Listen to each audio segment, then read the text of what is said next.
la question aussi de la croissance de la demande est principalement, et là, c'est la croissance de demande en termes de revenus. C'est le fait que les ménages ont un revenu disponible qui leur permet d'acheter des biens alimentés en particulier par la baisse du prix relatif de ces biens d'équipement. Vous voyez ici qu'il y a une espèce d'impasse. C'est-à-dire l'innovation. Si on n'innove pas, l'entreprise disparaît, parce qu'elle est confrontée au problème de la compétitivité. Si elle innove, elle alimente la crise de l'emploi. Un truc complètement... voilà. C'est une impasse. Alors, j'ai essayé de réfléchir ensuite à la question de ce qui se passe dans les services. Puisque dans les services, qu'en est-il? Qu'en est-il du rapport de l'innovation au service? Et qu'en est-il du rapport entre l'innovation, les services et le travail? L'innovation, le travail et les services. En fait, on a une situation qui n'est pas la même. Et ça qui est extrêmement intéressant, c'est que nous sommes dans une situation qui n'est pas la même, et ça vaut la peine de le regarder de manière un peu analytique. Dans les services, on est dans une situation où l'innovation de process précède l'innovation de produit. L'innovation de l'organisation, dans l'organisation du travail, de la façon dont on produit le service, précède les innovations que l'on va proposer à des clients en termes de service, en termes d'output. En d'autres termes, il y a une inversion du cycle de l'innovation par rapport à l'industrie.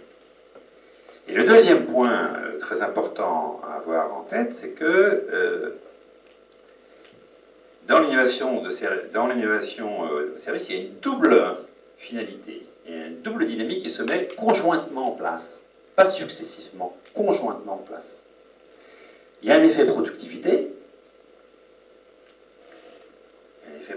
parce qu'il peut y avoir une nouvelle organisation qui augmente l'efficacité de l'usage des ressources et donc de diminuer le nombre de ressources mobilisées pour réaliser un service, le service précédent. Et en même temps, les nouvelles formes d'organisation, l'innovation dans l'organisation et dans le processus crée l'occasion d'innover en termes de produits. Parce que c'est sur la base de l'introduction de nouvelles technologies de l'information, c'est sur la base de nouvelles formes d'organisation du travail qu'on va être capable d'innover en termes de services. Parce que l'innovation de service, elle porte sur plusieurs aspects. L'innovation de service porte d'abord sur les effets attendus du service, ce que le service est censé transformer chez le bénéficiaire, en termes de connaissances, en termes de soins, en termes de tourisme, de plaisir, etc. Donc on propose des choses nouvelles. Mais il y a un deuxième point très important, c'est que aussi, dans l'innovation de service, il y a un problème, il y a une innovation qui va porter sur l'accessibilité aux services. Rendre les services plus accessibles. L'innovation de service, vous voyez, a une double dimension. Dans l'innovation de produits industriels, l'innovation industrielle porte uniquement sur les qualités du produit. Ici, c'est la qualité du service, les effets, mais c'est aussi les conditions d'accessibilité de ce service. Et les transformations de l'organisation, les transformations de processus de réalisation des services vont jouer conjointement sur ces affaires-là. Alors, ici, il y a quelque chose de fort important à prendre en compte, c'est que s'il se joue conjointement des effets productivité et des effets de qualité de service, donc d'innovation en termes de qualité de service, alors on n'est pas, il n'y a plus de logique il n'y a plus de logique sécable, c'est-à-dire qu'on n'a pas une phase l'une après l'autre, une articulation des deux dimensions. Ce qui change le rapport au travail. Parce que cette fois-ci, le travail, à la fois, va avoir dans son impact, un impact en termes de productivité, c'est à peu près la même chose que l'impact précédent, industriel, mais il va avoir un impact également sur la qualité du service et sur les conditions d'accessibilité au service. En d'autres termes, le travail, ici, va avoir, à travers son expérience, un lien intrinsèque avec l'innovation de service. Il y a quelque chose de très particulier et extrêmement intéressant à avoir en tête, c'est que cette fois-ci, à travers l'expérience du travail, on peut faire évoluer l'accessibilité et on peut faire évoluer le service pour lui-même. Alors ça, c'est très important, parce que ça crée un lien renouvelé du rapport entre le travail et l'innovation. Alors qu'avant, le travail était marginalisé par rapport à l'innovation, le travail ici occupe une place essentielle, ou peut occuper une place essentielle, dans la question de l'innovation. Il y a un élément qu'il faut avoir en tête, c'est que généralement, dans l'appréhension des ménages, dans le monde industriel, on tient compte de ce qu'on appelle une demande. La demande, elle existe dans une certaine extériorité par rapport à l'activité productive. La demande des biens d'équipement, elle est une sorte d'indépendance par rapport à l'activité de production d'un équipement, une télévision, autre chose. Et une télévision, par exemple, on peut avoir le souci, on peut avoir une attente en termes de demande de télévision à travers un usage de la télévision qu'on peut avoir chez un ménage, peut avoir chez un autre. On peut se faire une idée de l'usage d'une télévision par, comment dirais-je, l'aspect consubstantiel de l'objet et donc de son usage. Dans les services, il n'y a pas d'usage comme ça des services. Il n'y a pas une représentation. De ce point de vue, il n'y a pas véritablement de demande de service. Il y a toujours une attente. Ce n'est pas du tout la même chose. Il y a une attente, des différences. Il y a une attente de service, il y a une attente de réponse à un certain nombre de besoins ou d'exigences. D'une certaine manière, il y a une attente de solution à un certain nombre de besoins. Par exemple, on attend des solutions de santé. Finalement, on s'en fout du médicament. Ce qu'on veut, c'est des réponses de santé. On a besoin d'une attente de mobilité, et il y a des attentes de solutions. Et ça, c'est un point très différent par rapport au monde industriel, parce que ça va introduire, ça soutient des formes d'innovation qui ne seront pas, qui peuvent être fondées sur d'autres rapports au travail. Je voudrais conclure ce point en disant que la question de la remontée de l'expérience du travail dans l'innovation servicielle ou de l'innovation de service peut être un élément clé, un élément déterminant.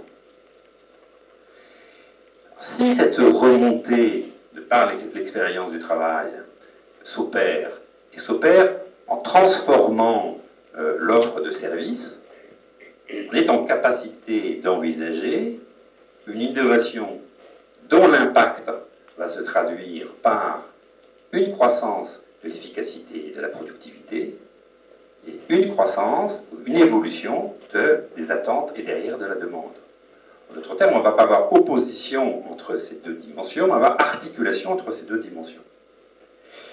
Alors, ce point, comment dirais-je, pour moi, me paraît extrêmement important, parce qu'il traduit le fait que si le rapport au travail est transformé, il y a des occasions d'innover en termes de réponse aux attentes de services qui sont extrêmement fortes, ce qui permet de sortir du caractère saturé des secteurs d'activité.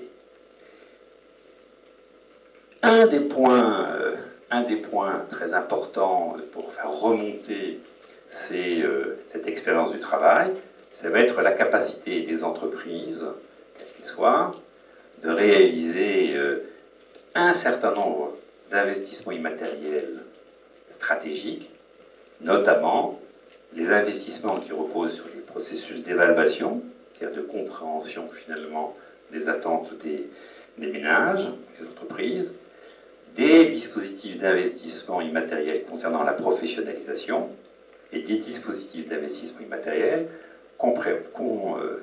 intervenant, prenant en charge la question de l'innovation servicielle. Je voudrais juste terminer sur un dernier point à propos du rapport entre l'innovation et la question ici de la croissance. C'est que la croissance de demande de services va être dépendante, bien entendu, de la croissance des revenus, mais la croissance de demande de services va être dépendante d'un autre phénomène qui est le développement des temps libres, c'est-à-dire de la réduction des temps contraints, et en particulier de la réduction des temps de travail. Alors ça, c'est un point très important qui va aussi poser le problème du travail. Dans le monde industriel, la croissance de la demande de biens est fondamentalement liée aux revenus. À partir du moment où les revenus augmentent, la demande de biens, à partir du moment où on n'est pas dans un marché saturé, la demande de biens est au rendez-vous. Dans le monde des services, on n'est pas dans la même situation. Vous pouvez augmenter les revenus, mais si les conditions d'accessibilité temporelle ne sont pas au rendez-vous, il n'y a pas de croissance. Pas de croissance de la demande de services. La demande de services exige de répondre à la contrainte de revenus, solvabilité si vous voulez, et demande de répondre aux contraintes d'accessibilité, et notamment de l'accessibilité temporelle. Alors là, nous avons une contradiction, si vous voulez, parce que la question de la productivité va plus être partagée simplement, une évolution, une contradiction, une évolution qui émerge. La productivité ne peut plus être simplement partagée entre le profit des entreprises qui conduit à l'investissement et d'autre part la croissance du pouvoir d'achat par la croissance du revenu. Il y a besoin aussi de prendre en charge le fait que la productivité, cette fois-ci, se répartit entre croissance du revenu, croissance du temps libre et croissance des investissements. D'autres termes, on a une plus grande complexité de la question de la demande sociale de services, parce que cette demande sociale de services n'est plus associée simplement aux revenus, mais également aux conditions d'accessibilité temporelle. Alors je voudrais juste vous faire pour défendre ici les 35 heures, vous faire un petit rappel. Je me suis amusé à regarder ça de beaucoup plus près, parce qu'on a un regard sur les 35 heures absolument incroyable aujourd'hui. Je suis un défenseur des 35 heures. Bien sûr, il y a eu beaucoup de choses qui se sont mal passées, mais il y a eu beaucoup de choses positives qui se sont passées.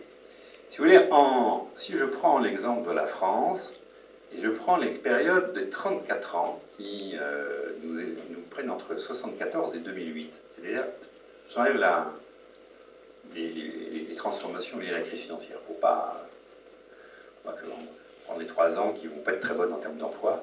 Donc je prends les années les plus fastes. Les plus fastes, on peut en parler comme ça. Donc il y a un emploi total de 4 millions, à peu près 4 millions d'emplois, ça fait à peu près 120 000 emplois par an. Une moyenne de 120 000 emplois sur ces 34 ans, dont 236 000 emplois sont créés par les services. En termes, le reste, c'est des destructions d'emplois. Sur les 5 ans qui correspondent à la mise en place de la politique des 35 heures, sur les 5 ans qui correspondent à la mise en place de la politique des 35 heures, on assiste à une situation où les emplois créés sont d'1 500 000, en d'autres termes, en moyenne 310 000 emplois.